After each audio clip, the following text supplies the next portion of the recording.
Okay, so you're here on Ezellohar, the name place for which MJ's character is named after. And you are, as Elendor, you are back here. This was always a very special place to you. It was nearby your home city of Tyrion. Also, it's probably the most special place in all the world because of this was where the two trees were for many, many years. Um, this place still has kind of like a weird, creepy aura, which you can see. And it's the middle of night. You've just taken the portal here, and I'm going to allow you to sort of. You don't see any enemies right away, so I'm going to let you kind of arrange yourselves. So what you have there in the middle of that circle is kind of like it's kind of like a pit, right? It's sort of where the water has collected back in the day, and there's no water there now. I'd say Faradir can kind of like see through this aura and darkness and a little bit. But John just kind of, I'm sorry, Morloman kind of just like looks down and was like, "Oh, let's not fall down there." It's about in some spots it's like 30 feet. Some spots it's like 40 feet. I'm gonna take the initiative to move a little bit away from the pit. So let's roll some initiatives here. Yeah. I love that you guys are all like cuddled up over there, like, oh my god. I could just see Burn like, oh, there's shadows in here. This is downright scarier than the Mordor. This is perfect. Reminds me of home. And once again, Faradir goes first. All right, you guys start seeing some things in the darkness moving around. Oh, it's a spider. Oh, jeez. So you see them kind of creeping out. So they're very weird looking. Whoa! Oh wow! Holding a lightsaber. Yeah, they're actually not holding the lightsabers. All right, Faradir. So they're spiders, but they have like arms. Yeah, they're like creepier looking than John was when he transformed. Morloman, rather. Gonna Hunter's Mark and attack 3 times. All right. And I have advantage in the first round of combat. Okay, you got all 3. 63. All right, Ezelendor. We're gonna cast Entangle. Okay. You gonna fly over the pit? Oh, that's right, I'm hovering. I forgot about that. Yes, I could still be in the pit. And I entangle that guy back there. He fails. Yeah, she's entangled. My turn. Yes. I'm gonna run up to this green spider, straight to its face. I'm gonna my new axe a go. Yeah, lop off some limbs. No. Oh, no crits. All right, you hit him for sure. You get a second attack, buddy. I get a second attack. Do it again. Do it again. Do it again. All right, that's still pretty good damage. Alright, and then I have to roll a dex save. So. You do. Yeah. All right, so the blood actually does come out and hit you. What does your character sheet say about being poisoned? I know that most, like in regular D&D, dwarves are resistant to. You have advantage on saving throws against poison, and you have resistance against poison damage. All right, Okay. You can't be poisoned. All right, so you're poisoned, and you take 3 damage. I've already rounded down for you. So you have disadvantages on attacks and ability score rolls, I believe. Right. But you still hit with the second shot. Alright, awesome. All right, spider's turns. All right, so Marco, the first one is going to miss you with the claw, and then hit you. Oh man, so close to a crit. With a staff that he is swinging. He doesn't have a lightsaber. And you need to do a wisdom save, which I'm sure you won't have any trouble with. Wisdom save. Yeah. Okay. Wait, do I get beat with the staff first, or? You do, yep. So that so you take 7 bludgeoning, and then 12 psychic. Psychic. And it's a DC 15 Wisdom save, and if you fail it, you are stunned. And let's see here. Okay, so you're good. Now, Burn, you need to do a Wisdom save, please. So you succeed. He was doing his best to confuse you. All right, now for the fun part, everybody. No, not for the fun part.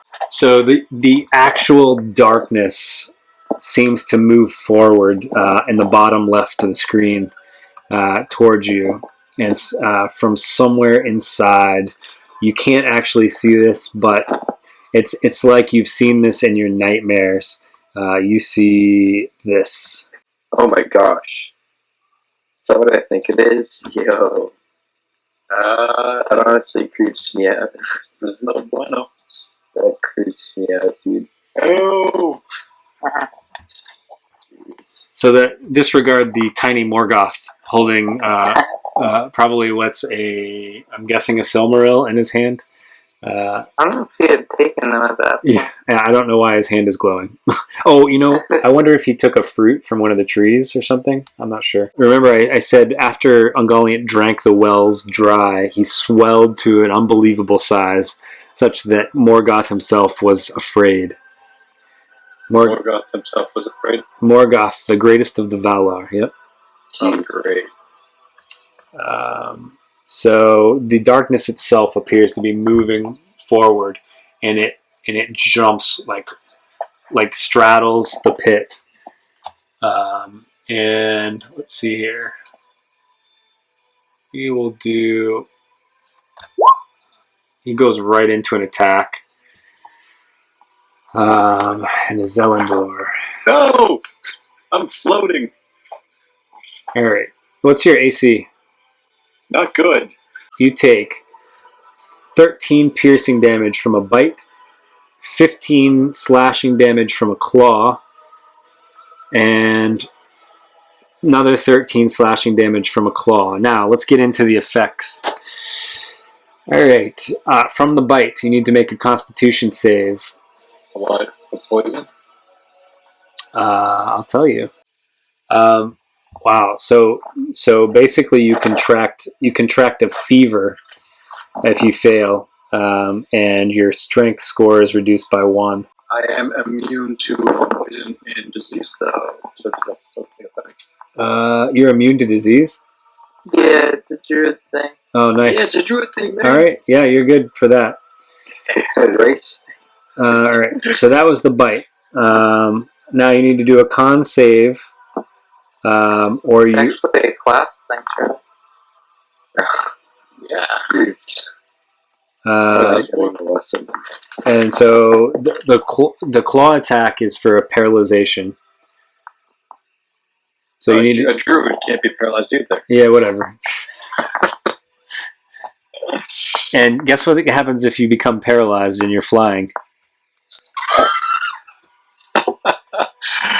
Damn it. That would suck. DC 18, my friend. 24. All right. I pass. All right, cool. I am going to very quickly move away from this flying. From this pit. Flying. What do I do with this? Not mine. It seemed like such a good idea at the time. Okay. So do another con save for his second claw attack. Brace for impact. So a fall from a great height is one of the most common hazards facing an adventure. At the end of a fall, a creature takes 1d6 bludgeoning damage for every 10 feet it fell. So roll. That's pretty generous. It is, yeah. Roll 4d6. I feel like it should be exponential damage. Yeah. All right. So you are paralyzed, which means let me look up paralyzed for you. I'm pretty sure you know what paralyzed means in the real world. It is a paralyzed creature is incapacitated. You can't move or speak. The creature automatically fails strength or dexterity saving throws. Attack rolls against you have advantage. Any attack that hits a creature is a critical hit. But as of right now, you're laying at the bottom of this hole. And now it's Tessero's turn. How much damage did you take that round? I don't know, like half my health. Oh, shit. Hey, you guys want to hear a pretty cool power that he has? So, the body of a creature that dies while within melee range of Ungoliant is completely absorbed into its mass. No, no portion. Tell us that, man. No portion of it remains to be used in Raise Dead, Reincarnate, or comparable spells that require touching a person's dead body. So when you guys are attacking Ungoliant, you'll have disadvantage because of the aura of darkness. Even those of you with dark vision can't see through it. Have I been muted this whole time? Yeah, dude. Jeez. Oh, wow. That was a long time I was muted for. What have you been saying? I don't know. I've been just responding to stuff and saying... But I remember when I muted it. It was a while ago. Okay. As I move back here, then I'm going to Hunter's Mark. What's his face? Ungoliant, the big. Yeah, that guy. And then I'm also going to, as I pull out my bow, I'm going to say hello to my little friend. Obviously, marking him as my oath bow target person. All right. I'm gonna do that. His AC is 20. So your oath bow, the first oath bow missed. Why? You have disadvantage Why? because he's in complete darkness. You're guessing where he is. Oh, okay. Alright. Oh no, but I have advantage when because he's my mark, so it should cancel out, right? Theoretically, yes. I'm trying to like rationalize in my head. He still doesn't know where he is exactly. At the same time, Hunter's Mark is magic, so I can't really rationalize that. Like, yes, you know where he is. Use your mark. 58 damage. Wow. So before Morloman can go, Ungoliant is going to disappear and reappear over top of Tessero. Morloman, you're up. Sorry, I skipped you in the turn order, but it's your turn. He's right next. You're like, where the hell did he go? And then you're like, you feel this like utter darkness just right behind you. Alright, well, that changes what I was going to do. Well, that goes on to a twin attack on some darkened people. Wow. Against the Ungoliant, and we'll do the red spider. Okay. All right. So you bloodied the spider above. You missed Ungoliant. No, you can't really see where you're firing. So I have flames. Okay. Which shine a light 30 feet. So John pulls out his new staff, with Saruman's staff, and I'm the keeper of a sacred light, blah. And it lights up. He lights on fire, and suddenly you guys can see Ungoliant, except that two fireballs or something fly out from them. One hits the spider, and one misses Ungoliant. I think Ungoliant's going to take another turn once you light him up. All right. So do a con save, please. So Ungoliant starts this ear-piercing shriek, but just in your mind. You are stunned. A stunned creature is incapacitated. You can't move, you can't speak. You can speak only falteringly. The creature automatically fails strength, dexterity saving throws, and attack rolls against you have advantage. And it looks like he fails. So he takes 14 damage, you said? Fire damage? Alright, so it looks like Faradir's up. I'm gonna try to kill this spider. Does all hit the red spider? They do. Alright, wait, do I overkill it? Let's see. 39. Nope, you just killed it.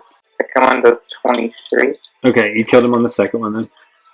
Alright, so I'll transfer, my bonus action will be to transfer my Hunter's Mark to Ungoliant.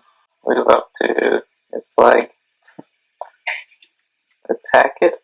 Alright, So that will hit. You need to do a con save. All right. So you're poisoned, and you take 7 damage, and you're poisoned. All right. Before Ezellohar can go, Ungoliant is going to take another turn. All right. So a big green cloud forms around Faradir. And you need to do a con save. Okay, so you pass. So you're going to take half of this damage. So 34 poison damage. All right, now it's Ezellohor's turn. So you can. You're paralyzed. So now make a. What did I say? What was it? A con save? I think con save. Oh shit! All right, so you're still paralyzed and poisoned. What's that? What can I do with him? Nothing. Absolutely nothing. Yeah, I was just gonna attack this thing twice and be quick. And when you hit him, you also get shocked. No save, so you take 13 lightning damage. Also, Charlie, and that's not halved.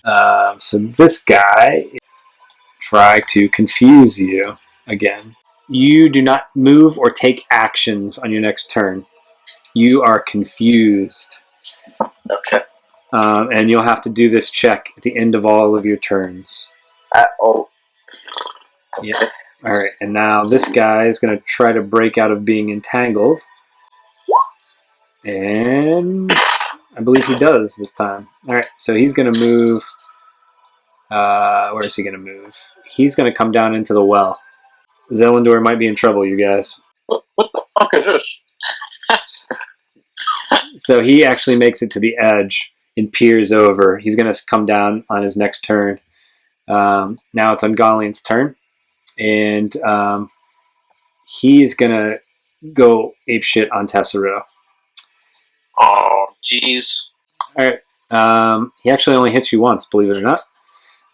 So he misses the bite, misses his second claw attack. All right, so you managed to escape that one, and now it's your turn. So this thing is like looming above you. It's like a Shelob moment or something. Testro's gonna do a barrel roll right here, so he's right under it. And he's gonna shoot 2 arrows upwards right into its underside. All right. Sorry, my roll 20 is moving really slow, so that's a hit and a miss. 34. 34? Okay. So go ahead and make a dex save. Dex save? To get out of the way of the blood that's dripping on you. Oh, okay. I think that is fine. Let me look. Yep, you're fine. Cool. So something weird happens. Alright, so Tessero is right under Ungoliant, and he just fired 2 arrows up into Ungoliant, and he had to kind of like move out of the way of this black blood coming down. And Ungoliant kind of like, there's like hundreds of eyes that just come down and focus on you. And out of those eyes, this like, it almost looks like fire, but it moves like fire, but it's just utter darkness consumes you, Tessero. And you need to do a dex save, please. All right. So you are hit by the full. So you take 30. I guess it'd be necrotic damage. All right, and that was his turn. So it's Morloman's turn. Now you get a chance to break out of this, John. Yeah, how do I get out? You are stunned, so do a con save. You are no longer stunned. Ungoliant is going to take another turn. No, he's going to keep attacking Tessero. A claw attack. And crit you. So you take 18 slashing damage, and you need to do a con save. So you are paralyzed for a round. So all attacks against you have advantage. And you guys have disadvantage on Ungoliant. And it's Faradir's turn. I'm bummed that Ezellohar has another chance to wake up before the spider gets down to him. I'm not. So you guys haven't seen Ezellohar for like, I don't know, it hasn't been that long in game time, but he basically fell into this aura. You heard him hit the bottom, and then you haven't heard anything from him since, and this spider is getting ready to go down into the well after him. Where's my backup, man? This hole is where the water used to be, right? Correct. You also notice something very strange about when Ungoliant's blood, like last time Tessero shot up and the blood starts spilling out onto the ground, it turns from this like black murky kind of reddish stuff, and it starts right before your eyes, starts transforming and changing and like turning into like when it hits the hill, it starts turning into like perfectly clear water. He's got the water inside of him. Oh, so that is blood. Okay. We're gonna cut him. That's how we're gonna collect it, boys. Yeah, the Anyone have control water? it's not quite water yet, but it's you see the water like the blood turned water like it's moving on its own, and it gets absorbed into the ground before it gets to the well, but it seems to be traveling. See the channels on the well? It seems to be like traveling for one of those etched channels toward the hole. And create a whirlpool inside of him. That'd be kind of cool. It's not quite water until it leaves his body. So, but it's Faradyr's turn. So go ahead, Faradyr. Alright, I think I'll use my fighting spirit to get 10 temporary hit points and to have advantage on attacks this round, so that should cancel out the poison effects. But he's also, you have disadvantage because he's in darkness. That worked out pretty well. Yeah, it worked out great. You hit him all 3 times. Yeah, 3d6 for the hunter's mark and then 1d8 for the hunter's features. All right, So this is a total of 68. He's not quite bloodied. So go ahead and do a dex save. All right, the blood misses you. All right, cool. and on his next turn, he's going to do an attack on Tessero. He'll do, and I don't know how he missed you. Oh no, you have 16. You have a 16 AC, Tessero? Yeah. All right, yeah, so he'll hit you. All right, so you take 15 piercing damage from his bite, and you're kind of just laying there, right? Uncanny dodge is still not. I think aren't you stunned or something? I'm paralyzed, right? Yeah, paralyzed. Okay. So 15. 15 piercing damage, and do another con save, DC 18. If you fail, you lose a strength point. Yeah, so you lost a strength point. All right. Ezellohar, your turn. It's DC 18, my friend. I was just checking it. Can you actually make that roll? I don't even know. Yeah, you can. All you have to do is roll a 13. Oh, I did roll. I rolled 17. Ah. No. I mean, you have to roll a 13. You have to get an 18. Oh, yeah, that's right. All right, so you're paralyzed, and this thing is going to come down here. All right, Burren, your turn. Yeah, you're confused, so you got to roll. Yeah. Let me go back to that spell. All right, confusion. So it is a wisdom save. The creature uses its action to make a melee attack against a randomly determined creature within its reach. If there is no creature within its reach, the creature does nothing this turn. Oh, so you attack the spider. Great, that works out well for you. The spider's turn. Okay, so I guess the spider will attack Burren. Now this other spider, let me check his movement. He can only climb 20 feet, so he can only get halfway down to you. I guess he'll ready an attack. If you fly up past him, he's going to reach out and attack you. Alright, now it's Ungoliant's turn. So Ungoliant, Tessero, are you still paralyzed? I think you are. I think. Yeah. Alright, so you'll take 15 slashing damage from a claw attack, and you have to do another con save, or be paralyzed. Well, you're already paralyzed, so it doesn't matter. It's fine. So just 15 damage then. Cool. And now it's your turn. Have we done a full? We'll do 2 more attack. We'll do Tessero and Morloman and call it a night. So you can you do the DC 18 Constitution save. All right, still paralyzed. A paralyzed creature is incapacitated, can't move or speak. Creature automatically fails strength and dex saves. Attack rolls against the creature have advantage. Any attack that hits the creature. Oh, is a critical hit. All right, Morloman, you're up. I'm going to use my last charge on the staff to give them 78 radiant damage. Oh, jeez. So Ungoliant is bloodied. All right, so the spider in front of Burn is not doing great. Ungoliant's still doing okay. And you said Ungoliant is exhausted. Okay. Okay, so Faradir, you could see a little bit when Morloman was on fire, and suddenly everything's thrown into a pitch blackness again. Alright, yeah, I'm just gonna swing my sword at this guy. Alright. I don't remember, like, I think I did hit him last round. Damaged, right? I believe you guys have been wailing on him. He's taken over 200 hit points of damage. Okay. Alright.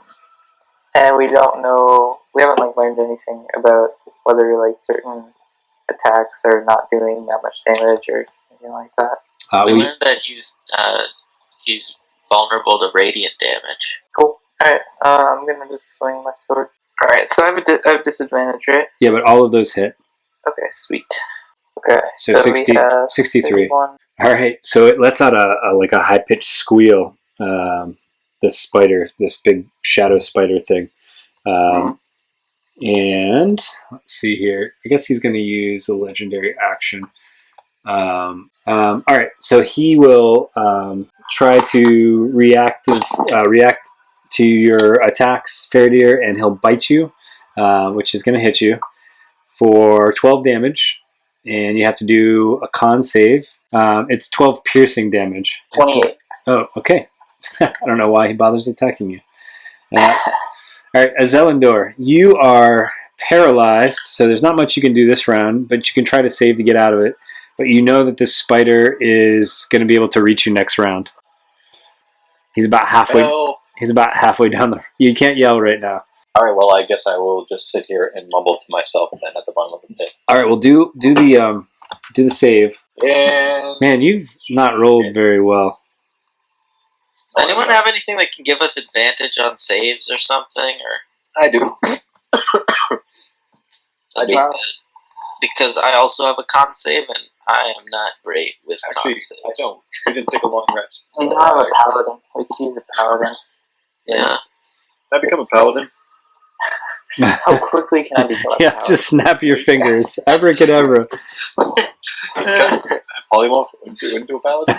Sure, no problem.